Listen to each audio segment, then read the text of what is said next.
দেখুন, দোল মানেই তো নানা রঙের সমাহার, তার সঙ্গে অনেক সময় মিশে যায় রাজনীতির রং। আর এবারে তাৎপর্যপূর্ণভাবে তার সঙ্গে ওতপ্রোতভাবে জড়িয়ে গিয়েছে ধর্মের রং। ভোট যুদ্ধ শুরু হওয়ার ঠিক 1 বছর আগে ধর্ম নিয়ে রীতিমতন যুদ্ধ শুরু হয়ে গিয়েছে শাসক এবং বিরোধীদের মধ্যে। এই আলোচনায় আপনাদের সামনে রাখবো সেই ধর্মাস্ত্রে আজকে বাড়তি শান কিভাবে দিলেন বিরোধী দলনেতা শুভেন্দু অধিকারী, কি বলেছেন এই আলোচনায় আপনাদের সঙ্গে রাখবো। তারই পাশাপাশি নজরে থাকবে যে প্রাথমিকের নিয়োগ দুর্নীতি মামলায় এবার রাজসাক্ষী হতে চলেছেন প্রাক্তন শিক্ষামন্ত্রীর জামাই। এখন সবথেকে বড় প্রশ্ন হলো, এতে কি পার্থ চট্টোপাধ্যায়ের বিড়ম্বনা বাড়লো? তদন্তে কি আরো বড় মাথার দিকে সেই জাল আরো বিস্তৃত হবে? নিঃসন্দেহে তা নিয়ে কৌতূহল এবং আমাদের নজর থাকবে। কিন্তু শুরুতে বিষয়, বঙ্গ রাজনীতিতে ধর্মযুদ্ধ। দীঘায় জগন্নাথ মন্দিরের পাল্টা নন্দীগ্রামে রাম মন্দির তৈরির ঘোষণা আজকে করেছেন। দেখাবো আপনাদের কি বলেছেন আজকের দিনে দাঁড়িয়ে শুভেন্দু অধিকারী নন্দীগ্রামে রাম মন্দির তৈরির ঘোষণা করতে গিয়ে। হিন্দু অস্ত্রে শান শুভেন্দু, রামনবমীতে 1 কোটি হিন্দুদের রাস্তায় নামার ডাক দিচ্ছেন বিরোধী দলনেতা। বলছেন গতবারে ছিল 50 লক্ষ, দ্বিগুণ করতে হবে এবার। নন্দীগ্রামে শহীদ দিবসের আলাদা কর্মসূচিতেও বিজেপি তৃণমূল সংঘাত। গত কয়েক বছর ধরে ধারাবাহিকভাবে এটা দেখা যাচ্ছে, বিজেপি এবং তৃণমূল কংগ্রেস আলাদা আলাদাভাবে নন্দীগ্রাম দিবস পালন করে, কিন্তু সংঘাত কোনোভাবেই এড়ানো যায় না। এবারও তার ব্যতিক্রম হয়নি। নন্দীগ্রামে ওকে হারাবো, রাস্তায় ঘুরে বেড়াবে, শুভেন্দুকে আক্রমণ শানাচ্ছেন কল্যাণ বন্দ্যোপাধ্যায়, তৃণমূল কংগ্রেসের সাংসদ। তিনি আক্রমণ শানিয়ে কি বলেছেন রাখবো আপনাদের সামনে। শ্বশুরের বিরুদ্ধে রাজসাক্ষী জামাই, পার্থর বিরুদ্ধে বয়ান দেবেন কল্যাণময় ভট্টাচার্য। কল্যাণময় ভট্টাচার্য, যার বিরুদ্ধে কেন্দ্রীয় তদন্তকারী সংস্থা তারাও অভিযোগ এনেছে, এবার তিনি রাজসাক্ষী হতে চলেছেন তার শ্বশুর পার্থ চট্টোপাধ্যায়ের বিরুদ্ধে। রঙের উৎসবে রক্তে লাল, খড়দায় কুপিয়ে খুন করা হলো তৃণমূল ছাত্র পরিষদের কর্মীকে। দুপুর 2টো থেকে 2:30-এর মধ্যে এই খড়দায় ঘটনাটা ঘটেছে। কিন্তু কি কারণে এই ঘটনা ঘটেছে, একজনকে গ্রেফতার করেছে পুলিশ, কিন্তু কারণ এখনো পর্যন্ত অজানা। তার তদন্ত করে দেখার চেষ্টা করছে পুলিশ। কিন্তু শুরুতে আপনাদের দেখাতে চাইবো যে ধর্ম নিয়ে যুদ্ধ। বঙ্গ রাজনীতিতে গত কয়েকদিনে এই বিষয়টা ক্রমশ প্রকাশ্য হয়ে গিয়েছে যে ধর্ম নিয়ে যুদ্ধ শাসক এবং বিরোধীদের মধ্যে কোন জায়গায় গিয়েছে, এবং একটা বড় ইস্যু নিঃসন্দেহে 26-এর বিধানসভা নির্বাচনে তা হতে চলেছে। রামনবমীর প্রাককালে হুঁশিয়ারির সুর শোনা গেল শুভেন্দু অধিকারীর গলায়। পাশাপাশি তিনি বললেন এবার ওই দিন অর্থাৎ রামনবমীর দিন 2000 মিছিল হবে এবং 1 কোটি হিন্দু রাস্তায় থাকবে। পাল্টা কটাক্ষ তৃণমূলে ছুড়ে দিয়েছে। শুরুতে দেখুন প্রতিবেদন। पूरा बंगाल में रामनवमी का त्योहार इस तरह से मनाइए जैसे हिंदू विरोधी जो ताकत है जो उसको मुंह तोड़ जवाब मिले। যখনই ধর্মের অধঃপতন এবং অধর্মের অভ্যুত্থান ঘটে, তখনই সাধুদের পরিত্রাণ এবং দুষ্কৃতীদের বিনাশের উদ্দেশ্যে ভগবান বিষ্ণু ধরাধামে বিভিন্ন অবতার রূপে অবতীর্ণ হয়েছেন। ত্রেতা যুগে অযোধ্যার সূর্যবংশীয় রাজা দশরথ এবং রানী কৌশল্যার পুত্ররূপে চৈত্র শুক্ল নবমী তিথিতে ভগবান বিষ্ণুর 7ম অবতার রামচন্দ্র দুষ্টের বিনাশ এবং শিষ্টের পরিত্রাণের উদ্দেশ্যে ধরাধামে অবতীর্ণ হন। তাই চৈত্র শুক্ল নবমী তিথি হিন্দু ধর্মের পরম পবিত্র রামনবমী তিথি নামে পালিত হয়। কিন্তু রাজনীতিবিদদের সৌজন্যে ভগবান রাম এখন যেন তাদের রাজনৈতিক বৈতরণী পার করাতে অবতীর্ণ হয়েছেন। প্রত্যেকে নিজের মতো করে তাকে এবং তার নামকে ব্যবহার করছেন। ভোট এত বড় বালাই যে কখনো কখনো তো তৃণমূল ও বিজেপির নেতাদের একসঙ্গে রামনবমীর মিছিলে পা মেলাতেও দেখা গিয়েছে। রামনবমী ও হনুমান জয়ন্তী নিয়ে যেন প্রতিযোগিতায় নেমেছে বিজেপি তৃণমূল। আর এবারও ভগবান রামের আবির্ভাব উপলক্ষে রাজনীতি চরমে। ভালো করে রামনবমী করবেন, আমিও থাকবো মাঠে। গতবারে 50 লাখ হিন্দু নেমেছিল, 1000 মিছিল হয়েছিল। এবারে 2000 মিছিল হবে, 1 কোটি হিন্দু রাস্তায় থাকবে। 1 কোটি হিন্দু, কোনো অনুমতি নেবেন না, no need any permission. Hindu তার তোহার মানাবে, আপনি অন্যদের সামলান, বাকিটা আমরা বুঝে নেব। অ্যাকচুয়ালি আমরা উন্নয়নের রাজনীতি করছি এবং কেন্দ্রের বঞ্চনার বিরুদ্ধে, সেটা থেকে নজর ঘোরাতে হার নিশ্চিত বুঝে যে বিকৃত কুৎসিত যারা প্রচার করতে চাচ্ছে, আমরা তাদের সেই প্ররোচনায় পা দেব না, একটি শব্দ বলবো না। আমরা উন্নয়নের পক্ষে। বিগত কয়েক বছরে হঠাৎ করেই রামনবমীর মিছিলের আয়োজন বেড়ে গেছে, যা ঘিরে চরমে উঠেছে রাজনীতি। মামলা গড়িয়েছে কলকাতা হাইকোর্ট অবধিও। বাংলার নিজস্ব সংস্কৃতিতে রামনবমী নেই, ছিল না। বাংলার নিজস্ব সংস্কৃতিকে সরিয়ে দিয়ে অবাংলার চাপ দাপট, এটা কখনো বাংলা মানুষ মেনে নেবে না। আর যদি কেউ মনে করে থাকে যে 1 কোটি মানুষ রামনবমীতে এসেছে, অতএব সব বেশ বিজয়ী বিজয়ী মার্কা হয়ে গেল, আরও বেশি লোক দুর্গাপূজার নামে, অতএব তারা হিন্দু হিন্দু ভাব হয়ে গেল। ঈদের উৎসবেও তো বাংলা মেতে থাকে, এগুলো বোগাস কথা। সূত্রের খবর, কিছুদিন আগে উলুবেড়িয়ায় আরএসএস এর ডাকে যে দুদিনব্যাপী সমন্বয় বৈঠক হয়েছিল, সেখানেও এবছর বাংলায় বড় করে রামনবমী, হনুমান জয়ন্তী পালনের কথা বলা হয়। আগামী বছর বাংলায় বিধানসভা নির্বাচন। শিবাশিস মৌলিক, উজ্জ্বল মুখোপাধ্যায়, অর্ণব মুখোপাধ্যায়, এবিপি আনন্দ। দেখুন, একটা বিষয় পরিষ্কার, এতদিনে বঙ্গ রাজনীতিতে শাসক এবং বিরোধীদের মধ্যে একটা প্রতিযোগিতা লক্ষ্য করা যাচ্ছে। এখন অনেকে কটাক্ষ ছুড়ে বলছেন, প্রতিযোগিতা কি উন্নয়নের নিরিখে হচ্ছে নাকি ধর্মের নিক্তিতে হচ্ছে? আমি শুরুতে এখানে তরুণজ্যোতি তিওয়ারির কাছে আসতে চাইবো, এই কারণে প্রশ্নটা তুলছি তরুণজ্যোতি, তার কারণ বিরোধীরা এবারে প্রশ্ন, মানে এক্ষেত্রে শাসকরা প্রশ্ন এইটা তুলতে শুরু করেছে, তার মানে ভোট বৈতরণী পারের জন্য ভরসার নাম হচ্ছেন শ্রীরামচন্দ্র। তার কারণ উন্নয়নের প্রতিযোগিতায়, কুণাল ঘোষের বক্তব্য তুমি শুনছিলে যে উন্নয়নের প্রতিযোগিতায় এঁটে উঠতে না পেরে ধর্মের নৌকায় বসে বৈতরণী পার করার চেষ্টা। না দেখো, ইগো বড় খারাপ জিনিস। 2017 সালে পুরীর মন্দিরে সেই ঘটনা আমার মনে আছে, বিভিন্ন জায়গায় খবর হয়েছিল, বিভিন্ন সংবাদ মাধ্যমে হেডলাইন হয়েছিল যে মাননীয় মুখ্যমন্ত্রীকে পুরীর মন্দিরে এন্ট্রি দেওয়া হয়নি। পরবর্তীকালে কয়েকজনের সাহায্যে তিনি ঢুকতে পেরেছেন অবশ্যই। সেদিন তার কয়েক মাস পরে তিনি ঘোষণা করলেন 2018 সালে দীঘাতে জগন্নাথ মন্দির হবে, পুরীর আদলে জগন্নাথ মন্দির। আর ব্রহ্মপদার্থ কোথা থেকে আনবেন আমি জানি না, যে জগন্নাথ মন্দির হবে, সে খুব ভালো কথা, আনন্দের বিষয়। আমি না খুঁজছিলাম যে দীঘার জগন্নাথ মন্দিরটা কোথায় হচ্ছে। আমি অনেক সার্চ করলাম, সার্চ করে দেখলাম ওই একটা জগন্নাথ কালচারাল সেন্টার বলে কিছু একটা হচ্ছে, জগন্নাথ মন্দির লেখাটা কোথাও খুঁজে পেলাম না। তারপর আমি দেখলাম পুরীর মন্দিরে যেমন স্পেসিফিক আছে, পরিষ্কার দেখো গেটের সময় সিংহদুয়ারের বাইরে ফলক দিয়ে লেখা আছে ওখানে, যে 6টা ভাষায় লেখা আছে, অহিন্দু ছাড়া, সনাতনী ছাড়া অন্য কারোরই এন্ট্রি নেই। এইখানে যে জগন্নাথ মন্দির হচ্ছে সেখানে তো ওরকম কিছু আমি দেখলাম না।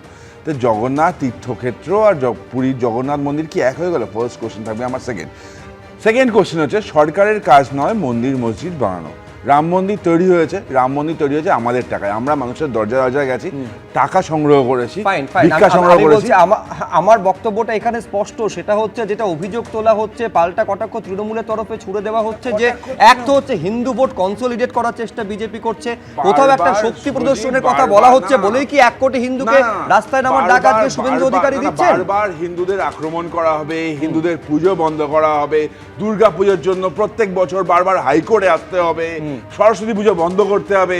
আমি বলি সহনশীলতার ঠেকা কি একমাত্র হিন্দুরা নিয়ে বসে আছে? আমি রাহুল চক্রবর্তীর কাছে আসবো। রাহুল দা, কিছুক্ষণ আগে কুণাল ঘোষ বলছেন যে সেই প্ররোচনায় তৃণমূল কংগ্রেস পা দেবে না। আমি বলছি সত্যি কি পা দিচ্ছে না নাকি পা দিচ্ছে? তার কারণ রামনবমী নিয়ে যখন বিজেপির তরফে রীতিমতন প্রচার করা হলো, হনুমান জয়ন্তী নিয়ে পাল্টা প্রচার তো তৃণমূল কংগ্রেস করেছিল। আমি বলছি পাল্টা প্রচার, আমি বলছি পাল্টা ধর্মের রাস্তায় কি তৃণমূল কংগ্রেসও হাঁটছে না? হুমায়ুন বাবার নামে যে মসজিদটা আমি শেষ করি, প্রথম কথা দেখো, একটা কথা খুব স্পষ্ট করে বলা দরকার যে হিন্দু বা মুসলমানের কথাটা আগে আসবে না, প্রথমে আসবে আমি যে রাহুল চক্রবর্তী, আমাকে তো কথা বলে দিতে হবে না আমি হিন্দু। চক্রবর্তী আমার নাম দেখে বোঝাচ্ছে আমি হিন্দু। ধর্ম তো কারোর নিজস্ব ব্যক্তিগত ব্যাপার। আমি বলছি আমি আপনার সঙ্গে সম্পূর্ণ একমত। আমি বলছি এইটা তো প্রশ্ন, বিধানসভায় দাঁড়িয়ে মমতা বন্দ্যোপাধ্যায়কে আমি ব্রাহ্মণ পরিবারের মেয়ে কেন বলতে হবে?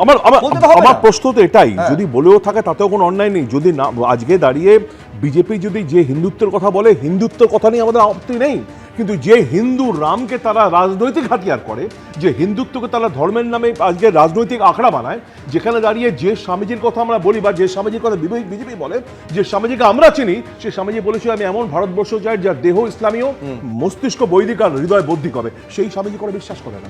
যে স্বামীজি বা ঠাকুরের কথা বলে যতমত ততমত তার কথা ওরা বিশ্বাস করে না। নাহলে শুভেন্দু অধিকারী চিৎকার করে বলতে পারে না যে মুসলমান বিধানদের চ্যাংদোলা করে বাইরে ছুড়ে এই কথা কে বলতে পারে? ধর্ম ভয়ে তারা বলতে পারে, যারা এটা বলে না বলা যায় না, একইভাবেও ঠ্যাং ভেঙে দেবো এটাও বলা যায় না। আমি বলছি একটা নিন্দা করতে গেলে তার কাউন্টার সমানভাবে নিন্দা করতে হবে।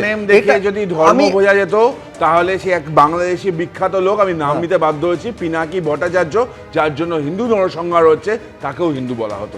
সারনেম দেখে বিচার করতে যেও না রাহুল। আমি তোমায় যে বলে আমি কাফের নই, তোমাদের সমস্যাটা অন্য জায়গায়। যে বলে যখন বাংলাদেশে দাঁড়িয়ে সংখ্যালঘু নিপীড়ন হয় তখন তোমরা বলো যে রাষ্ট্রের দায়িত্ব এই সংখ্যালঘুদের সুরক্ষা দেয়। মমতা বন্দ্যোপাধ্যায় যখন এখানে সংখ্যালঘুদের জন্য কিছু করতে যায় তখন তোমরা বলে এখানেই সমস্যা মুসলিম। আমি এখানে কাছে আসতে চাইবো এই কারণ ধর্ম নিয়ে কথা হচ্ছে, কে হিন্দু কে বেশি হিন্দু, সেইটা একটা কোথাও একটা পারসেপশন তৈরির কি চেষ্টা হচ্ছে, তার মাঝে কোথাও কি এইটা হারিয়ে যাচ্ছে, পেটে ভাত হাতে কাজ? কৌস্তব, অবশ্যই তো, আমি তো বলছি যে সরকারের কাজ মন্দির মসজিদ তৈরি করা না, সরকারের কাজ কারখানা তৈরি করা, কলেজ স্থাপন করা, স্কুল স্থাপন করা, কাজের সুযোগ করা। পশ্চিমবাংলায় যে জগন্নাথের মন্দির হচ্ছে মমতা ব্যানার্জির নেতৃত্বে, কত কোটি টাকা রাজকোষ থেকে গেছে দেখুন, 450-500 কোটি টাকার উপর খরচা করে ফেলেছে রাজকোষ থেকে নিয়ে। হঠাৎ ওখানে জগন্নাথের মন্দির কেন?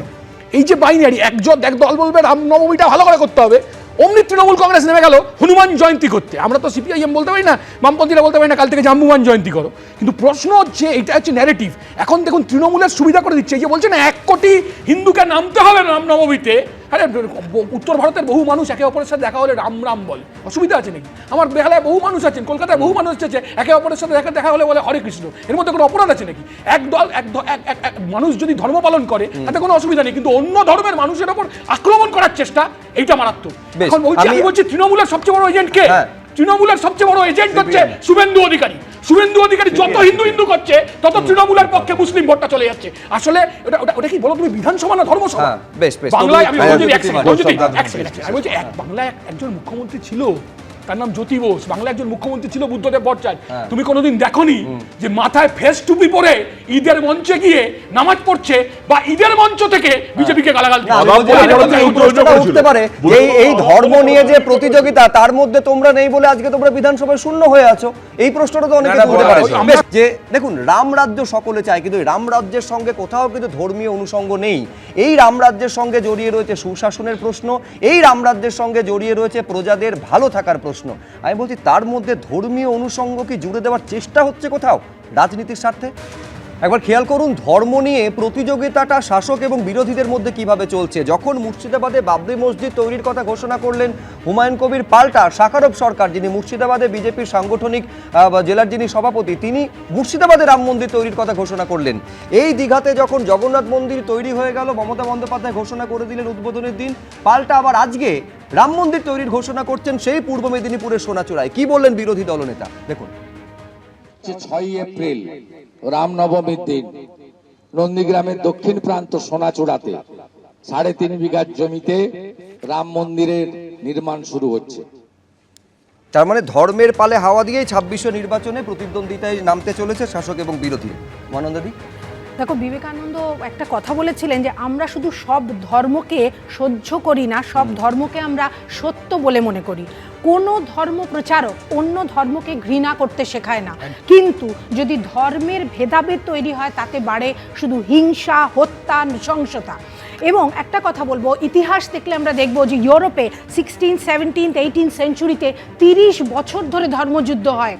80 বছর ধরে নেদারল্যান্ড এবং বেলজিয়ামের ধর্মযুদ্ধ হয়। British civil war, American civil war, সবের মূল ছিল কিন্তু এই ধর্ম। কিন্তু আমরা কি ইতিহাস থেকে শিক্ষা নিতে পারছি?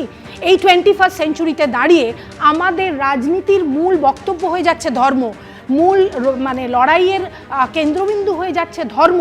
শিক্ষা, স্বাস্থ্য, বেকারত্ব, মুদ্রাস্ফীতি সব কিছু একদিকে চলে যাচ্ছে, আর লড়াইটা হচ্ছে শুধু ধর্ম নিয়ে। এর থেকে দুর্ভাগ্যজনক আর কিছু হতে পারে না। কাজেই ধর্ম, শ্রীরামচন্দ্রের মন্দির, মানে শ্রীরামচন্দ্রকে সবাই পুজো করে, বাঙালিরাও অনেকেই করে, কিন্তু শ্রীরামচন্দ্রের নামেই রামনবমীর মিছিল বাংলার সংস্কৃতি নয়। এটা মনে রাখতে হবে যে এই মিছিল বা ধর্মের নামে রাজনৈতিক দলগুলির একটা শক্তি প্রদর্শনের ব্যাপার হয়ে গেছে, দলাদলি। এটা বাংলার শক্তি প্রদর্শনের ব্যাপার হয়ে গেছে। পাল্টা বারে বারে তো বিবেকানন্দের প্রসঙ্গ উঠছিল, এই কথাটাও মাথায় রাখতে হবে যে খালি পেটে কি ধর্মচর্চা হয়, এটাও সমানভাবে গুরুত্বপূর্ণ।